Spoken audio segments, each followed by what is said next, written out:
Hey everyone, my name is YK and I'm a former software developer at Google. In this video, I'm going to walk you through the process I would personally use to get through an actual coding interview question from Google. Here, I'm going to use a question from Google as an example, but you'll be able to use the same process to get through programming interviews with any company. And I chose a relatively simple problem here so that I can explain the whole process quickly. Now here's the problem. You're given an array of integers, for example 1, 3, 2, 4, which represents a number. This array represents 1324, and the problem is writing a function that takes this array and adds 1 to this number. So your function, if you're given this array, should return 1325, which represents 1325. Now, how would I solve this problem? Let me walk you through the whole process I would personally use to solve this problem step by step. Step 1. Start with clarifying questions and a high-level discussion. One of the clarifying questions you could ask here is, could this array be empty? And the interviewer might say, no, it cannot be empty. You could also ask, can we always assume that each element of this array is always an integer between 0 and 9? And let's say it is indeed the case, so each element of this array is always an integer between 0 and 9. And you might ask a few more questions to clarify all the assumptions you have. Once you feel like you have enough information to start solving this problem, you should start with a high-level discussion. In this stage, just explain the ideas you have in concept first without using too much code. And it's important not to start coding right away, especially for a more complex problem, so that you don't waste time writing code on a solution that doesn't work in the end. For example, for this problem, you might say something like, well, this problem would be easy if the given array ends with a number that's not 9, for example 4, this array 1, 3, 2, 4, because in that case, we can just add 1 to the last item, and we get 5, and then copy over everything else. If the last integer is 9, so if we had, for example, 1329 instead of 1324, then we need to change this number to 0, and then carry 1 to the next number, and keep repeating this process until we have nothing to carry. At that point, we can copy over everything else, and we're done. The only tricky case for this problem is when we have something like 999 or 999 in the given array, because then the new array will need to be 1000. So from our function, we'll need to create a new array with a different length, a length 4 here, and then return this new array. For this problem, or maybe if the problem is more complex, I'd recommend that you list out a few potential approaches you could use to solve this problem. For example, for this particular problem, you might say, well, I'm thinking about using either an iterative approach with a for loop or with a recursive approach with recursion. Especially for a more complex problem, it's really important to list out a few potential solutions you have in mind, because it's rare for you to get to the optimal solution with your first idea. If you're confident enough that your first idea is the optimal solution, then go for it. But if not, list out a few potential solutions before you start coding. Now on to step 2. Choose your approach and start coding. Here in this example, you might say something like, well, I think the iterative solution is a good solution, so let me start coding with that.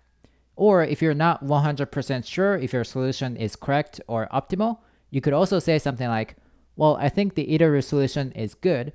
Should I start coding with that? Just by asking that question, should I start coding, you're communicating more with the interviewer, which is always good in a coding interview. And you're also making sure that you're going in the right direction just by asking that question. Now, I'm going to switch to a Google Doc to explain this idea, just like a phone interview. But if you're using a whiteboard to solve this problem in an in-person interview, it's the same idea. I'm going to use pseudocode to explain my solution here, but in the real interview, usually you're supposed to use a real language, whether it's Python, Java, or JavaScript. The first thing I would recommend that you do with this type of problem is to write your function header.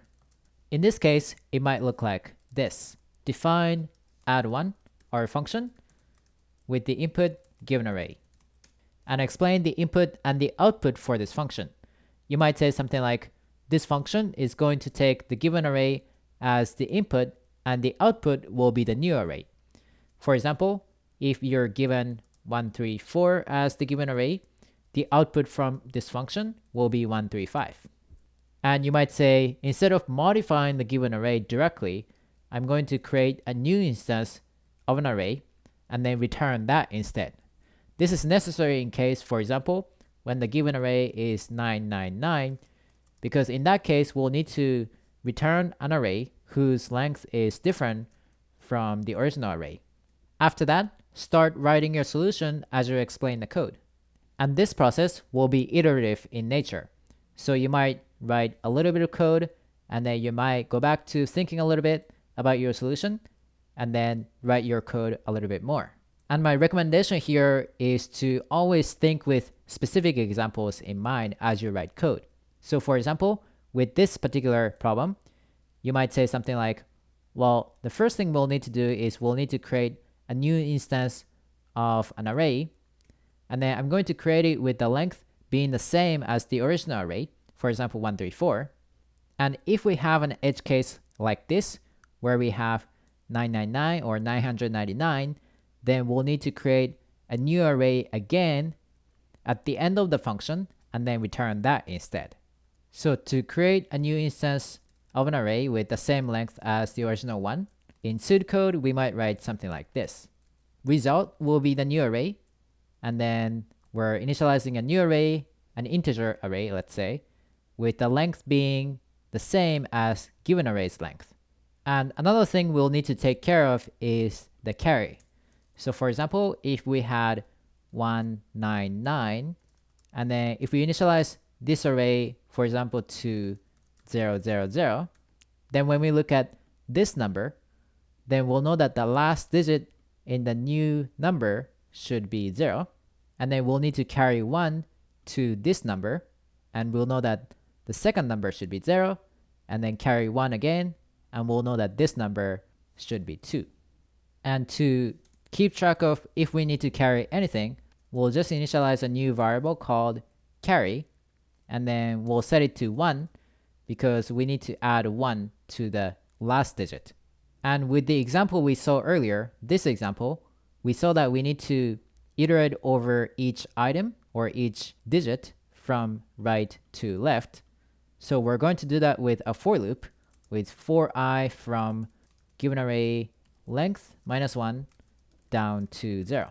Again, with this example, given array dot length will be 3, so given array dot length -1 will be 2, which will point to this item, or that's the index for this item, and then I will go from 2 to 1 to 0 so that we can iterate over each digit.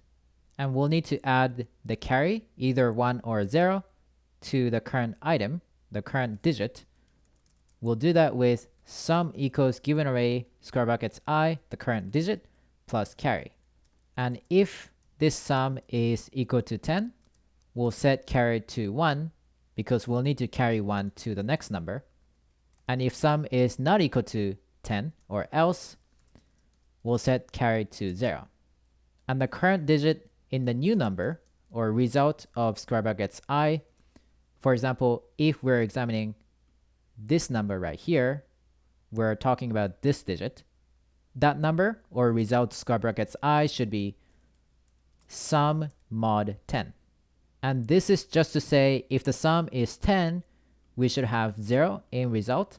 And if the sum is less than 10, we should have the same number as sum in the result. For example, if the sum is 5, 5 mod 10 will be just 5.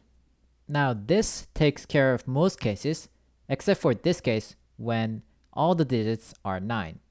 In that case, what we would have is we'd have 0, 0, 0 as the current result, And the carry at that point will be 1 because, of course, when we're examining this number, the carry there is 1, and 1 plus 9 is 10, and then we'll have carry equals to 1.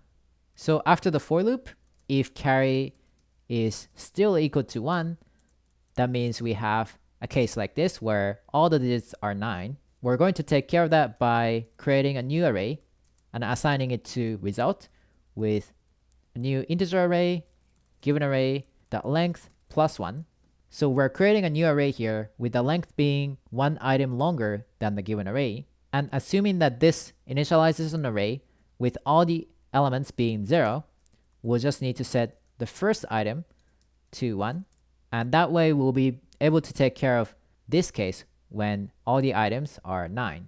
After that, just return result. And that's my solution. Now, step 3. Check your solution and discuss performance such as time and space complexity. I've copied over the code we had earlier right here. To check your solution, you should walk through your code line by line using maybe a few examples and make sure it works. And here's how I would do it.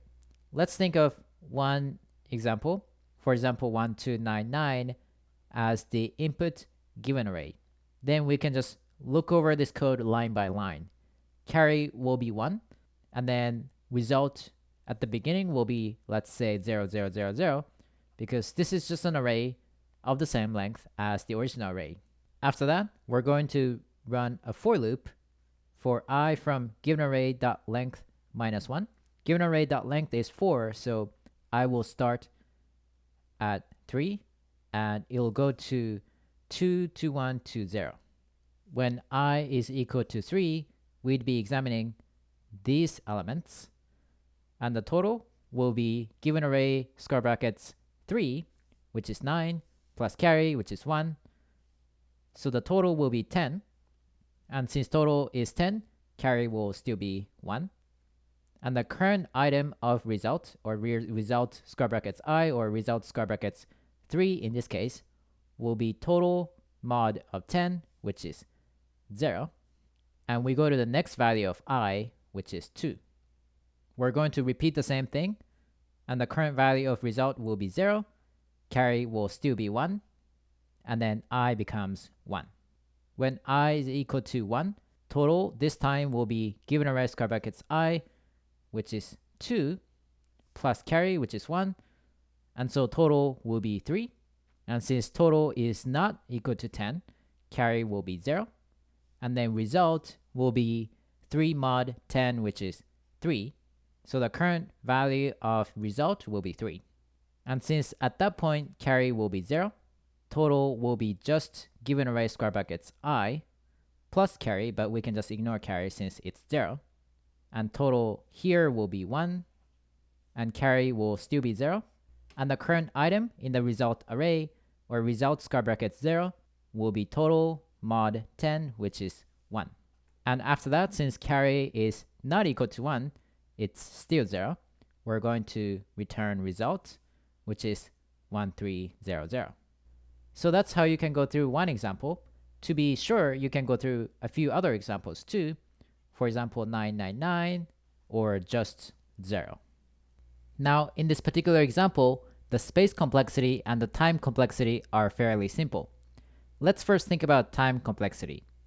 Because we go through this entire array at most once or twice when we create a new array, in the case of 999, the time complexity is big O of n, where n is the number of items in the given array.